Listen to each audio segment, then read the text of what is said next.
Welcome to week 8. I know this says week 7, but there's a couple things that I wanted to cover from it. We're just doing a recap after reading break. Welcome to week 8 in mobile app portfolio 1. We're just kind of recapping where we left off before reading week, which was everybody finished their sprint 1. Everybody finished their sprint demos and pitches to me, which was assignment 4. Everything should be submitted for that. I still got to get a couple grades back, so I'm kind of catching up with that. I do apologize. But then I was just covering assignment 1, which is due in about a week coming up. It's worth 20%. It's an individual project, and you're making a personal portfolio website. And it doesn't have to be perfect at all off the bat. In fact, I would actually prefer that it just be really bare bones and it's just all about you kind of thing. It's got the content there, but it's not necessarily super good in terms of design. Now, I'm going to say this just to emphasize this because I've had this issue in the past where I've had to actually give students zeros and they just lost all of that mark because they took a website from somewhere else. They took design concepts and ideas from YouTube tutorials. They downloaded source code and then they just replaced portfolios, the names and the pictures with their names and pictures, and they just took a template and just did it. Not looking for you guys to do that in this specific scenario, right? I'm not wanting you guys to use other people's code because it's their intellectual property. We want to actually learn how to do this ourselves, and we're going to get some exposure to mobile web applications, which is a course that I teach next semester. But we're kind of just get ourselves introduced into it and start fresh. And I don't want you to be taking someone else's website and just kind of copy pasting your values in there because you're not actually going to be learning anything and you're not going to understand how creating a website works. So I would actually prefer it if your website is more bare bones and built up from the ground up scratch with the materials and the tools that we learn in class, because then that way you'll actually understand it as it gets more and more complex. You'll know every aspect of it instead of just, taking someone else's work and putting your stuff in there. So I know I talked about WordPress and themes and stuff like that, but I really would prefer you guys to actually follow along with the stuff that I'll cover today in terms of building websites, and then using that to create your own project 1. So keep that in mind, and just wanted to give that extra little speech, I guess, about it as we're going. So that'll be kind of what we cover today. Is going to be a lot of web stuff because I know I meant to cover it at the end of week 7, but I didn't have time. And so we're going to get into all these PowerPoints that I couldn't cover, and then we'll have actually a sprint planning meeting after that where you guys will get together in your groups. If you guys aren't all here, got to check the attendance actually, who's all here. If your group isn't all here, then please organize a time to have a meeting for your sprint planning for sprint 2, because that'll begin today. And then you're going to do development for that sprint. What about the students who have already built in WordPress? Oh, yes. Okay. Yeah, I might contradict myself here a little bit. I'm going to show you guys what a very basic example would be today, building it from the ground up. And I really, really, really would encourage you to try that. With WordPress, if you just hit the theme button and then customized it, you know what I mean? You're not really learning web stuff. So I would say for your own learning, if you want to challenge yourself and you want to actually learn how to do web development, then try to do it from the ground up. With WordPress, you're just kind of clicking a couple buttons and typing in there, and it's not really going to do much.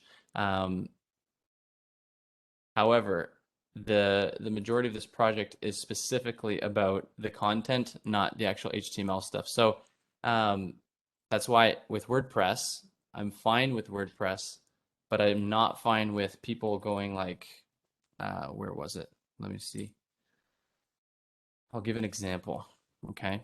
Just so that we're kind of crystal clear here. From my downloads.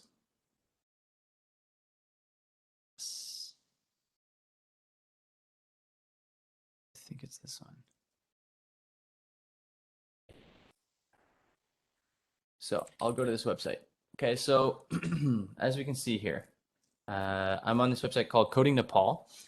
And there's a bunch of tutorials. It's great for learning, okay? I don't want to discourage learning or using third-party resources at all. You can learn some really cool JavaScript stuff here, animation things. If you want to animate your skills and, have like a little bar for something like showing off your HTML or your CSS skills, and it looks something like this. Let's see, where it's animated. That's some really cool stuff, right? But the problem with these things is you can just scroll down to the bottom and take the code. Whoops. You can just take the code, or even worse, at the bottom of some of them, like this portfolio website, which, is a beautiful site, but someone else made it. At the very bottom, you can just hit a download code files button, right? And then I've done that, and look, oh wow, I've made an amazing website.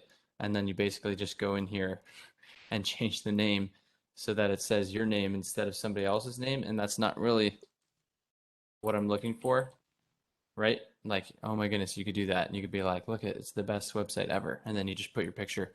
But like, not really what we're looking for here, right? Okay. So we'll get more into the web development stuff next semester, but I'm just saying don't take someone else's code for it. WordPress is a little bit different. Um, Firstly, for this website, I want you to mainly focus on obviously getting your projects on there, right? Because I said 4 projects and having that content, that's what I'm going to be mainly looking at. But if it's a really bare bones site and the design isn't really there or whatever, I'm not worried about that. So you can do it in WordPress, but eventually you're going to do it from scratch. So if you do it from scratch now, then that's better, right? Because eventually, and I'm kind of hinting, at next semester, the website will eventually be judged for its HTML and its CSS and all that stuff. Right now, it's not. Right now, I'm just looking at the content, so I don't really care how it's displayed. So if you did do WordPress right now, that's fine, but eventually you will have to do it from scratch, so you might as well just start from scratch now. Okay?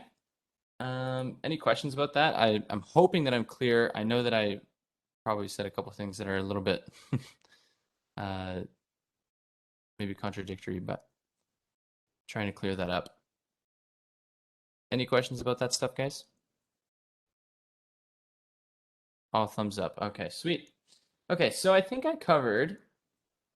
We'll get into the sprint planning meetings after. I want to cover this stuff first while everyone's still here, because sometimes the sprint planning meetings people finish at different times and it's really, people are just waiting around. So we'll cover this stuff first and then we'll get into the sprint planning meetings.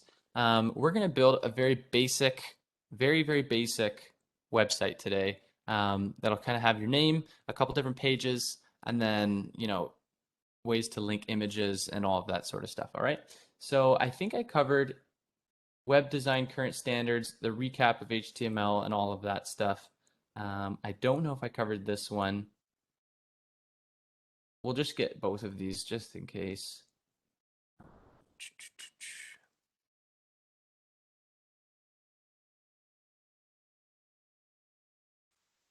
Save it in the right spot.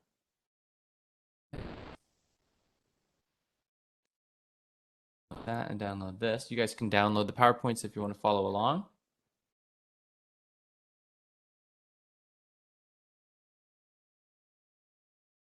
I'll just end this recording here because this is just kind of the recap recording about Project 1 and what's expected for it. So I'll stop that.